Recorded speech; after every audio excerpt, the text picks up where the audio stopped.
wondering why my makeup is so nice today, my older sister actually did my makeup for me. And she has her own beauty and fashion channel, and the link to that will be down below, so go check that out. Cool. So have you ever wondered whether you are underweight, healthy, overweight, obese, or morbidly obese? These are the 5 categories you can be put into. And you can do this through using your BMI. BMI stands for Body Mass Index. This shouldn't be confused with body fat percentage. That is completely different. Your body mass index is just simply figured out by looking at your height and your weight and figuring out where you'd be on the BMI chart. For example, this is the BMI chart I used throughout my weight loss, and it's always been my favorite chart. I don't know why, I cannot use any other chart. So if you have a BMI of 18 and under, then you are underweight and you need to think about gaining some weight. If you have a BMI from 19 to 25, then you're considered a healthy weight, but that doesn't mean you are healthy. You can still improve your health. If you have a BMI from 26 to 29, then you are considered overweight, so you really need to look into getting a little bit healthier just to control that and get back into the healthy range. If you have a BMI of 30 to 40, then you really need to look into getting a little bit healthier, because it means you are considered obese. And if you have a BMI of 40 and above, then you are considered morbidly obese, and you really need to look into losing weight and really trying to get a healthy lifestyle. So you start off by figuring out your height and your weight, and you can do this in either kg or pounds or centimeters or meters or feet. I think I meant feet.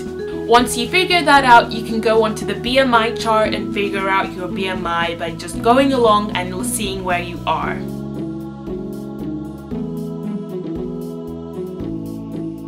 The link to the chart will be down below as well. There are many other methods you can use as well. There's this website called the BMIcalculator.net, and the link to that will be down below. It's a lovely website. You just put in all of your measurements and it does everything for you, and it's a little bit more accurate than using the chart. And if you happen to have an iPhone, I don't know if this is on Android, but there are a couple of apps you can use to figure out your BMI. So the NHS, which is our free medical care thing that we have here in the UK, basically has a BMI tracker app. And this is what the icon looks like. I don't know if you guys can see that. Okay, so as you can see, it's the one in the bottom row in the middle. That's the NHS BMI tracker. And if you just go on, you just go through a couple of steps to just figure out what your BMI is. And I just found that a really useful app when I was losing weight. I used it occasionally just to see where I was at, and it's just a really good way of tracking your BMI. Okay, so there's this other app I literally just found today, and it looks like the most amazing app I've ever seen. I actually haven't had any chance to play with it or anything, but this is what it looks like. This is like the face of it, and as you can see, you can figure out your BMI, you can figure out your BMR, which is how many calories you should be eating in a day, and you can figure out your body fat percentage. Oh my god, and your waist to hip ratio calculator. I can't wait to play with this in a second. It just looks really, really good. It's called Fitter, and that's what it looks like. All I typed in to look for all of these, I went into the App Store, and then I just typed in BMI, and then I looked under the free apps, because you know it's better if it's a free app rather than having to pay for it. And you know, a bunch of these awesome apps just came up, and you can just look through them and see which one you like best. So that's another tool you can use to figure out your BMI. Oh, and by the way, there's this really cool page that I found about child obesity.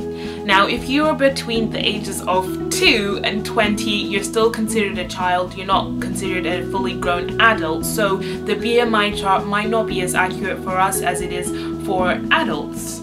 So I found these 2 pictures on this wiki page, and basically it's for us to look where we are. Once you figure out what your BMI is, you just look at your age, and then you go up and you look at your BMI number, and if you are below the 95th percentile, then you basically are a healthy weight, but if you're above that, you're obese or something like that. It's all very confusing, so I recommend you go read the page, but it's a little bit more helpful for people our age, just because it figures out exactly where we're at. I hope I didn't confuse you guys too much. If you have any more questions or if you have any requests, please comment below and I will make a video on it. And yeah, thank you guys for watching. Bye. I was talking to Shaquiqui. She done said that her BMI was 17, and don't tell her she needs to go eat a bucket of chicken. You know what I'm saying? Holler at you. Ooh, child. You should not be eating buckets of chickens if you're trying to gain some weight. You should be trying to eat some complex carbs. Ooh, so fancy. Health is the greatest wealth.